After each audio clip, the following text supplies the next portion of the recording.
Hello and welcome to another Out of Spec podcast episode. You join me and Brandon, and we are getting nerd level 9,000 because we are going and talking about DC fast charging. Maybe we'll talk a little AC load sharing, but DC fast charging, load sharing, load balancing, simultaneous charging, dual charging, balance charging, whatever you want to call it.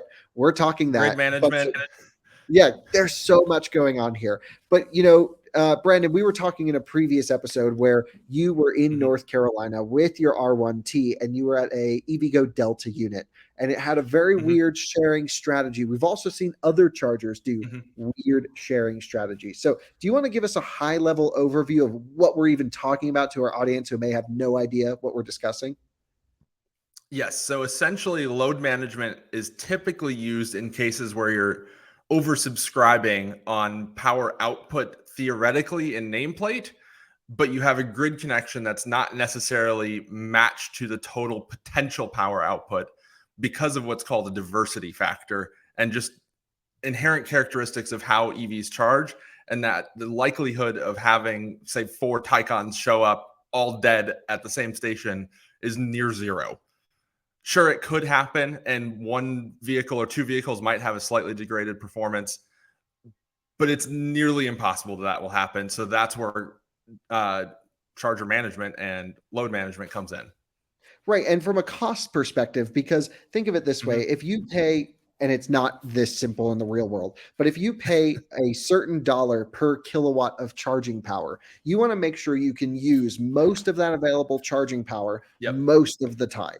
And so what companies will do is they'll end up putting in, 4 or 6 or 8 350 kilowatt chargers that with one car plugged into those, it'll get 350 kilowatts. With 2 cars plugged in, maybe it drops in half for that particular brick. Now, there's 2 types of load sharing in general. There's entire site load management, and we filmed a video at the Sortimo fast charging park. Tesla version 3 superchargers are entire site load managed to an extent, and this is really, I think, the future and the way to do it. But then we get to installations like the new Electrify America installs, like the EVgo Signet and Delta installs. These are things that people will probably be running up to in common, like ChargePoint CPE 250s in paired configuration, where it's not the entire site that shares power, rather just an individual section. A couple chargers are linked. Version 2 supercharging is just like that as well.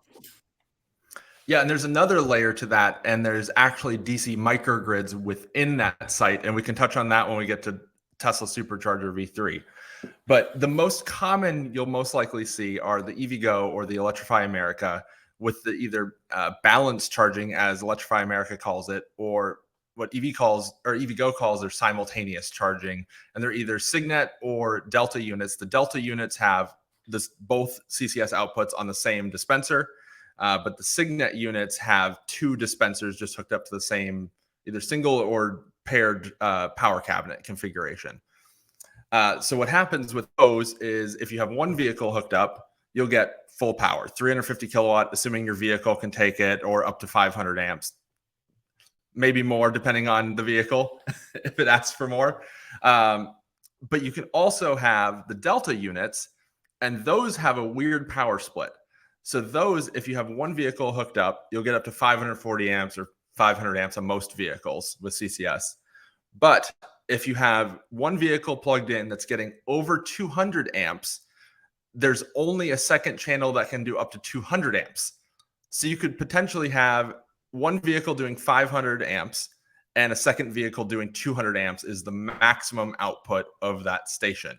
Which means if you have, like what I've experienced myself, a Mach-E getting 210 amps at a pretty flat part in its curve for a good 15 minutes, and I plug in my Rivian next to it, I'm only getting 200 amps. And that is a very frustrating experience, even though there's tons of power conversion capability.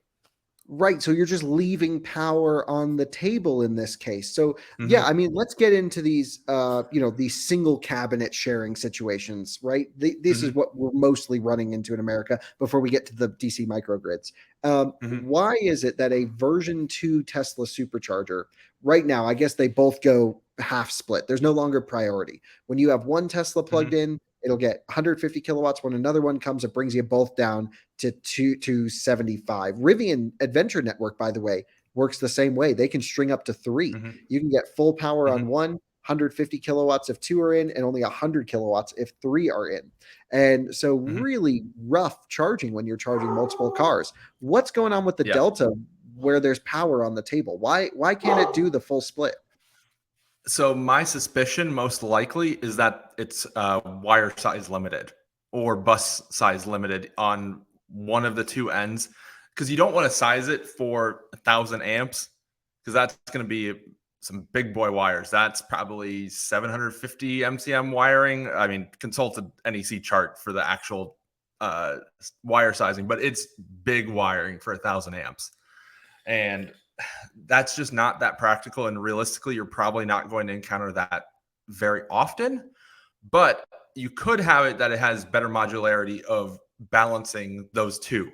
So you could have a 700 amp limit. That's pretty reasonable, I'd say, on that type of scenario. But be able to split it, say 300, 400, or 350, 350. I think doing 50-50 is probably the most fair. That way, everyone's just limited the same amount, or have the ability to do higher current than is necessarily required for the power level. So like on an ABB Terra 184, for example, even though it can do 180 kilowatt to one vehicle at 400 amps, or it can do 90 kilowatts to each vehicle if it's sharing power, it can actually do up to 300 amps on each output. So it actually increases the total current output to 600 amps total if it's doing two vehicles at once, but that's an all-in-one unit. So it's a little bit different as far as you don't have the wiring going from the cabinet to the dispenser. Right. You don't have that long run because everything's just right in that one little box, which is really nice. I do like that a lot. Yes. So yes, it simplifies installation quite a bit. What we've noticed is if you look at Alpitronic units, I believe they're in 75 kilowatt bricks. Each charging manufacturer of the hardware, not the station operators, they're just buying the hardware, will have different load sharing characteristics. Some are cable limited, and I want to touch on CPE 250. Some are limited because of the way that they can actually split the bricks in the actual charger. And the reason you can't just infinitely control all of this is because for DC charging, the actual charger needs to match the exact pack voltage of your car and then dump in the current. And with two cars, you'll have different voltages, and there's no way to have multiple output voltages on one charger in the brick. Now, some will do probably 100 kilowatt bricks, maybe 150 kilowatt bricks. Some will do 30 kilowatt bricks. In general, I would think the smaller the actual charger brick in terms of power, the more infinite control you can share between the two cars. Is that right? Not necessarily. So in theory, yes, but you need the switching matrix to go along with it, because if you don't have enough channels or different configurations to connect those different channels, you're only going to get as many outputs as you have switching matrices for. So essentially, those are contactors that are connecting the different power modules to the different output channels. And for example, Chem Power does this quite well. So they have 50 kilowatt bricks, but they're 25 kilowatt channels, but they can either do 4 or 8 outputs, and they can modulate it in 25 kilowatt increments. So I don't know the exact details of their switching matrix, but they have a pretty fine level of granularity in that switching matrix versus a lot of other chargers that simply are just doing a fixed split, or maybe just like maybe half the power modules or a third or something like that, depending on the thing. But another level to this is that you can actually oversubscribe essentially on the power modules themselves. So even if you don't have the switching matrix to do it, you can just adjust the power that's available to the power modules by restricting the current input to them. So you could essentially have a 300 you could have a 300 kilowatt charger, but you could have 4 87.5 kilowatt power modules. And that is, I think that's what, 175 kilowatt. So you can't actually use all 4 power modules at their full power output, but it gives you more modularity in adjusting that power output to 2 vehicles. So say you could have one at 125 and one at 175, and you're still getting the full output of that station. Right. Yep, totally. That 100% makes sense. What about in the a little bit of an opposite configuration, which is when we look at Mhm, charge points units, which are very mhm, popular with the government funding situations, with the state fundings, I should say, that are going in mhm. and putting in all this units, and they They drive they have a us strong nuts. sales team. Right. Really good sales team. Um, so you're basically, if you put one in, you get 62 and a half kilowatts. If you put Mhm, two in, you don't actually get 120 kilowatts unless you're at a very high voltage pack car like an Ionic mhm, 5 or something like that.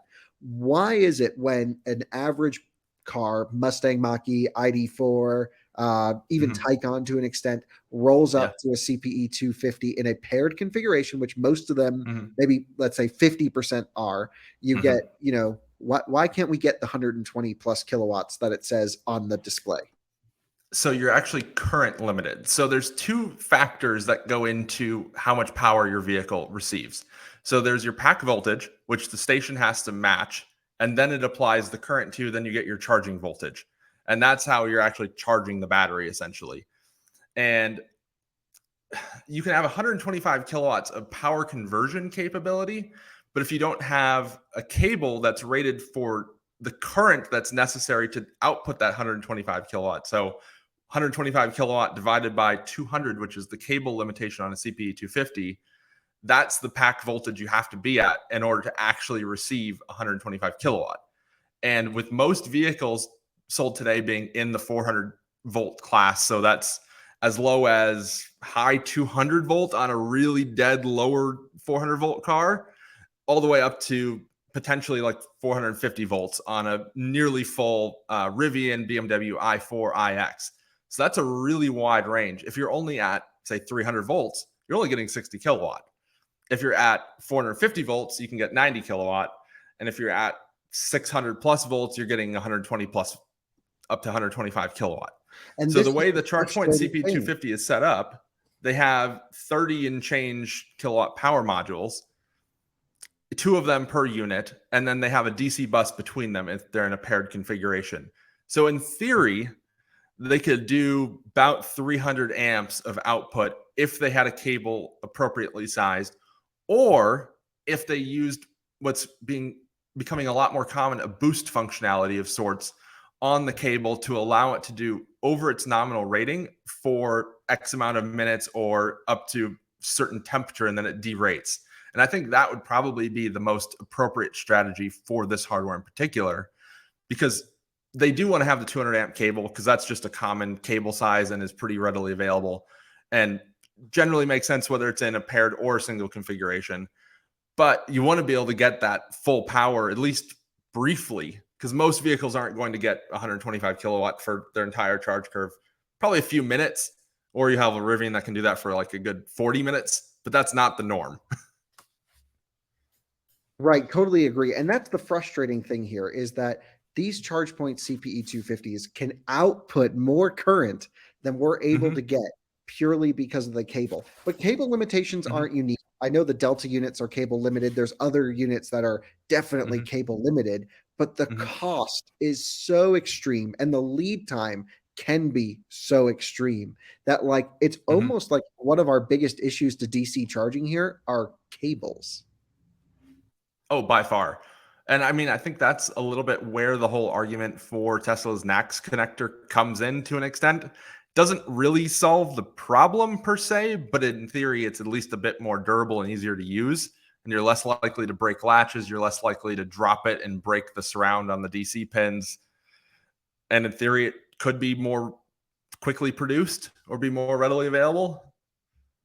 Yeah, I mean, so many possibilities. But so that's really, I think we've covered pretty well, the I would Mhm, say single cabinet, dual cabinet, single post, dual post installation type. mhm, What happens when we think about this more holistically and you do a total site load manage? Because mhm, then it doesn't matter which plug you plug into, you can all park next to each other. It's a free for mhm, all at that point. You could have a Bolt charging at 50 kilowatts and some dude getting 350, and you're not mad that someone took a 350 mhm. kilowatt charger in a car that can only charge at 50 kilowatts. Who's doing this? What are the benefits? And I think most importantly, what are actually the drawbacks for doing a full connected system? So let's start with some drawbacks here. So first of all, cost. So realistically, you're having more nameplate capacity than you're actually able to use at any given time. And with that, you have the cable costs because you have the higher output stations. Generally, I mean, you could do it on a lower power site, but you probably aren't going to, because a lower power site or a smaller site is a lot more likely to actually be at full nameplate capacity. So you're essentially leaving power on the table at any given point, even though realistically you probably wouldn't be using it anyway. But as far as pros go, there's quite a few, I would say. It allows you to use whatever unit you want and not have to worry about, is this one going to give you the most power, assuming you have a site of all the same units and you can just pick whatever one you want. You can move it around. So you can either do it with cloud-based load management, or you can do it with a local site controller. So there's a couple different ways you can do that. But the biggest pro to doing load management on a site level is that you can manage your grid connections. So there's two reasons for that. One, it saves you money on demand charges if that's a big factor. Demand charges can either be a really big factor or not as big of a factor. I mean, there's demand charges that are as low as $2 or $3 a kilowatt, which isn't a big deal. Or there's some that could get close to $20 a kilowatt, and that becomes a big deal at a high output site. But also in today's supply chain constrained world, having a smaller connection allows you to get a smaller transformer, which might be a lot shorter lead time, or shorter time for the utility engineering, or if they need to bring in additional capacity to that site, if there's just not available grid connection or grid capacity to even connect to, then you can at least get the site open. And even if it's not 100%, you at least have something as an interim solution and can get it open faster, which is, I think, should be a huge priority for everyone installing DC fast charging, is get it open as fast as possible and kind of do what you need to do. And if you need to fix things in a few years as the market evolves, well, that's not the end of the world. That's, I think, to be expected, whether you're doing it what you think is 100% right today or not, because chances are it's not 100% right 3 years from now. Really interesting. So can you talk a little bit about who's doing these types of load managed situations all around? We know, actually, we're just really, I think it's starting to catch on that version 3 chargers are not a megawatt per cabinet, which is what I originally thought what everyone did, until I think you shared with everyone that you're like, oh, I just pulled the specs on this. They're actually grid connected, or I should say, sorry, DC bus connected between charger to charger, and you can really share the power across the whole site. Yeah, I don't know why no one realized this prior. I mean, it was hiding in plain sight. It's on the side of every single V3 cabinet. Yeah, we that should have it just looked only at has a 600 amp connection, 430 amps maximum. But if you start looking at site plans, which in a lot of cases are public record when they get submitted to counties and things for permitting, you can see on their single line diagrams that they have DC buses between the cabinets. And you can also see that on the data label on the cabinets themselves, that they can accept. They can either they can input up to 575 kilowatts of DC to the cabinet. So they have what they call a star center. That's the controlling cabinet. You can link up to 3 of them, at least as of today. And then you can have, say, 4 vehicles on one V3 cabinet, and 3 of them are getting full power, 250 kilowatts, and one's getting a little bit less. But realistically, that's probably never going to happen. But people were up in arms about Electrify America announcing their balance charging, which is a 350 kilowatt, or typically actually 360 kilowatt cabinet that could potentially be split in half, but you won't get less than 150 kilowatt. But Tesla's been doing this for years with a 350-ish kilowatt cabinet outputting to 4 vehicles. And no one noticed. No, because of that DC bus, because it's moving the power around as needed. And there's an expression I like to use. I don't know who had it first. And please, if I'm stealing from you, comment down below. I would like to credit this to someone, but it's move power, not cars. Smart. I like that. That is how every DC site should be managed or approached. That saying right there. Yes, move power, not cars. So have more power have more ports than you have power. And statistically, most people will be adequately served. Right, you might get a very rare time where like everyone shows up completely dead, and you know what? They'll still all get pretty good power at that point. I I mean, wonder I if would much rather be getting limited power than be waiting in a line. Totally agree, 100%. But what do you think about Tesla sometimes over boosting what they actually write on the tin? Do you think that they can over boost those V3s somehow? Can they get more out of them? So they can to an extent, but they're still limited by their grid connection.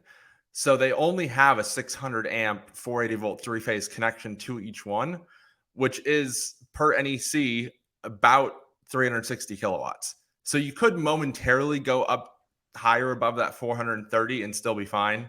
But they still have that pretty hard limit. There's either fuses or a breaker that will blow if you go over that.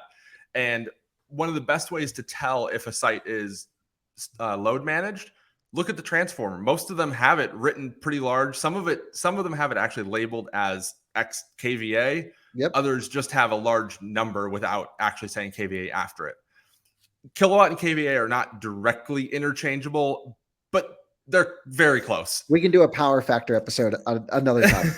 Yes, but they're very close. And for sake of this argument, if the kVA rating of the transformer is lower than adding up all the nameplates on the chargers, either they're just taking their chances that it will never blow the main breaker, or it's load managed. And chances are it's load managed. I think it's load managed for sure. And there have been times where I've gotten slower charging on version 2 or version 3 supercharging than I would expect when there's a lot of cars. And you're like, oh, okay. But it's like, it's not that much. So anyway, I think Tesla does it well. But Chem Power is doing something similar as well, aren't they?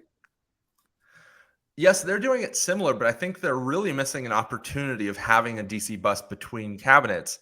Because, for example, 4 posts, right? You can do up to 8 posts, actually. Oh, so 8 posts. Okay. Yep. So, but it makes it a bit complicated for if you want to build a site that's future proof. Because in theory, you would do 1 cabinet to start, you would do the full 8 ports, and realistically, that'll probably be fine for a couple of years in North America. But say 3 years from now, as more and more EVs are on the road, you might want to add additional capacity to that. So you upgrade your grid connection, you add another cabinet, but now you're actually having to redistribute which cabinet those satellites are connected to, rather than just adding another cabinet into the same cabinet and just having more power to share for the entire pool. You're essentially having to split it into 2 different pools, which is exactly what Tesla solved by having a DC bus. Just leave it to Tesla to figure out how to do this stuff. I mean, it's unfortunate, but they really got it down. Version 3 charging. I mean, it's not even that complicated either. Nope. Like, I look at a single line diagram for a version 3 supercharger site. It's remarkably simple. Well, and they just back them off trucks too. They just put them on concrete and just. Yeah, they have their PSU set up, so prefabricated supercharger units, and they literally hook directly up to the transformer. It's just 2 4-inch conduits direct to the transformer for X amount of PSUs. It's so simple and so elegant. Put some gravel, run some conduits, boom, good to go. And so they're just doing it. That must be so much cheaper than anyone else. So much less hassle to get these things in the ground. And the best load management, the best activation time. So there's a huge opportunity. This is what I've been screaming. There's a huge hardware opportunity out there. Someone will make a lot of money if they can package a fully prefabricated DC fast charging solution that can be expandable. Let's just say up to 12 units, and then maybe do another one. Maybe you could go up to 16, whatever it is, that you just plug into a transformer and you're done. That's what we need. I would argue there's not an opportunity for that in the CCS world, because you have to have crazy long cables for that to work. Tesla can do it because all their charge ports are in the same location. So the same configuration works in every site. That doesn't work for CCS cars. Couldn't you just have a back in everywhere? Why couldn't that work? Everyone's able to pull in or back in. No, but the ports are still on the wrong side. Oh, because you'd have to add more room in between each charger in case one's on the right and one's on the left, need to park next to each other. Or you'd have to like put it in the middle and then have a long enough cable to wrap around to either side. Because then you have things like the Lightning or the e-tron that it's just basically in the middle of the car. That's so annoying. It's so annoying. Yeah. And it rips Tesla can do it because they control everything. I still think there's a market for this. I think someone Oh, can do it. absolutely. It's just not as simple as it may seem on the surface. Tesla can do it because they control everything. And I just Well, want to reiterate, implementing NACS does not solve any of these problems. right. Yeah, no, that because we know that people will comment about this. We've already done the episode where we're like, hey, this is Yes. great for literally just plugging the car, nothing else. Yes. Like you are still going to have all these other things we just talked about. You're not going to have a V3 supercharger magically from every other manufacturer just because they switch cables. Right, exactly. So Brandon, I guess to finish this off, why don't you walk me through Mhm. your dream site? I'm sure you've spent a lot of time thinking, what's the ultimate, Brandon Flash design? What chargers are you using? Mhm. How are you managing the power? Are you going to have simultaneous or balanced charging, or Mhm. is it a dedicated 350 kilowatt for each post? What's your dream? So I think actually pretty close to the Sortimo Innovations Park that you made a video of on Out of Spec Reviews, where you have a big pool of power essentially, and then you're just moving it around across a bunch of cables. You can either have slow charging, you can have medium speed like 150 kilowatt charging, or you can have that I need every bit of power 350, 400, 500 kilowatt as the market evolves power to that cable, and you pay accordingly. So if you only need 25 kilowatt, well, you're going to get, I don't know, say 10 cents a kilowatt hour. If you're getting 150 kilowatt, you might pay say 30 cents a kilowatt hour. And if you're really in that much of a hurry that you need all the power, that maybe you're paying 70, 80, $1.20 a kilowatt hour in some crazy setup, because realistically that matches the economics of how a DC fast charging, the cost of goods sold works. Because adding just additional kilowatt hours sold at a lower power level, it's pretty low cost on an operation side. Whereas having that crazy high peaky load, that's what's setting your demand for that month. And that's what's incurring the majority of the cost in a lot of utility tariffs.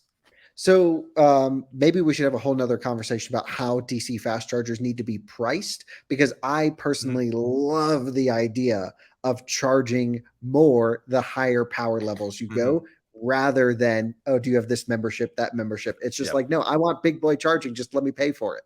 Or, hey, I don't mind. Like, Yeah. I'm running a lunch. I'll take 50 kilowatts. I don't know. So I yeah, have a can't lot of thank you thoughts enough on for that. your That's a whole different episode.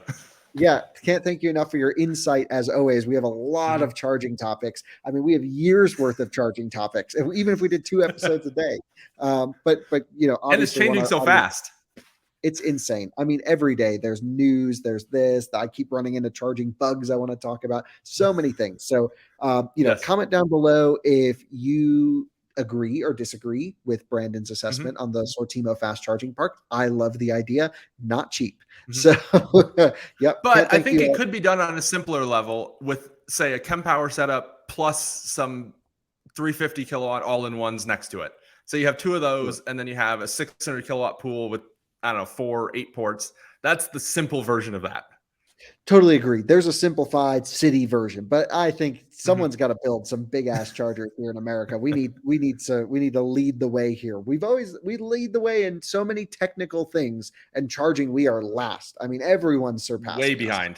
Yep. So we got a lot of work to do here. But thank you all for watching. More charging Mhm. topics to come. I mean, so many more to come. Yeah, We'll see you comment what you all. want to see and join us on Twitter. Yes, exactly. We'll see you on another episode soon. Thanks for watching. Bye bye.